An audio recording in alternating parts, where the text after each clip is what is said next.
Right, we're here in Kilcormac and with two excitable girls, obviously, everything that's after happening and their success, of course, in captain Emily Mulhall and player of the match as well in Amy Maher. Emily, I'm going to start with you.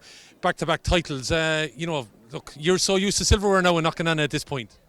No, every year we start off as a fresh year, and this year is definitely a fresh year in the amount of players, I suppose, that we've lost from last year and that we've gained again this year. So I think this year we started afresh. Nothing was brought up from previous years. We've really had to dig deep in our own county, and I think that's stood to us now as we've headed into Leinster. And even there today at the end, we're used to finishes like that. It's not comfortable on the field, but we held it together. But again, we've had practice with those kind of finishes, so we're delighted. We're absolutely delighted. Yeah, but as you said, in your history now, a lot of good has happened for you in recent times.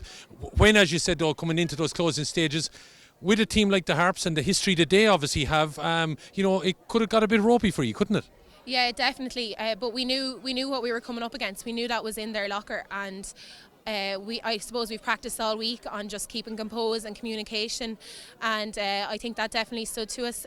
I suppose on our team as well, there's a good mixture of youth and experience, and we've tried to blend that in our communication on the pitch as well. So we had to dig deep, but we kind of expected that from the quality of the Harps.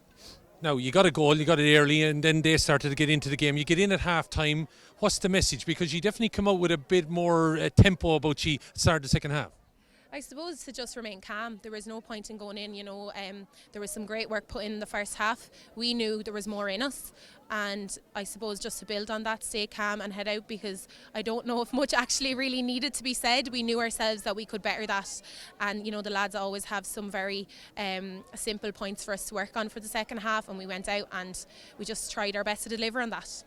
The lady beside you played a key part, though, and I think in driving that forward, you have, I suppose, a very poignant part and a piece with you, of course, in being player of the match, Amy, because, of course, it is named after Aisling Murphy.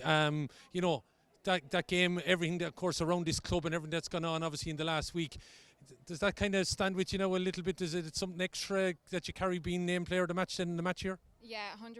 It's a huge honour to win any player of the match, but especially this one and especially this week, and it's a very great way to remember Aisling and how talented she was, and it's a very good player of the match trophy to have, and I'm delighted to win it today. And I think you brought kind of that drive and guile and everything in that second half. You drove so hard from the middle that you were creating overlap and space and everything like that for your forwards inside. We could have given the player of the match to others, but I think you had your handprints all over this game, I thought, in the second half. I think the only way I was able to drive forward was with the girls around me telling me I had the space. Emily was shouting at me so much during the match, telling me to go. If not, I get bottled up. I don't know where I am. So the communication from 1 to 15 was a key part today, and it really paid off. Your forwards inside, though, they must be very easy then to find. They were constantly on their toes, moving around the place. Yeah, sure. We're playing together for so long, and there's an overlap for football, and we kind of bring that style into it as well. So the full forward line know that we're coming running through like trains, and they just give excellent balls, and that's all comes together. For yourself, though, as we said, a poignant week here, being here in Kilcormac. For women and everything like that, Aisling Murphy played a part in the GA. What do you think it means to you now, as you said, how women are represented in sport and how they're looked after by society?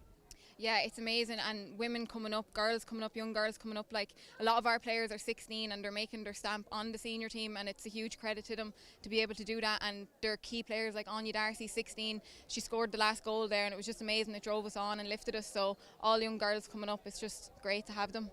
And Emily, the way things are continuing within Knocknana, of course, ye are creating, I would say, a little bit of history. That things are going to be remembered. This will be talked about in 20, 30 years' time, but you're not finished. We're not finished this year, no, and look, long may it last. We're going to enjoy this. I suppose we don't want to go and look forward too soon. We want to let this seep in and enjoy it, but we're under no illusions. When Tuesday comes, we'll be back up on the pitch, come rain, hail or snow, and I'm sure the lads will have lots of hard work for us, but that's the way we operate, and we'll enjoy this, but the minute tonight's over, and then we're straight back on the pitch Tuesday night. Congratulations to you. Thank you very much. Thank you. Thanks.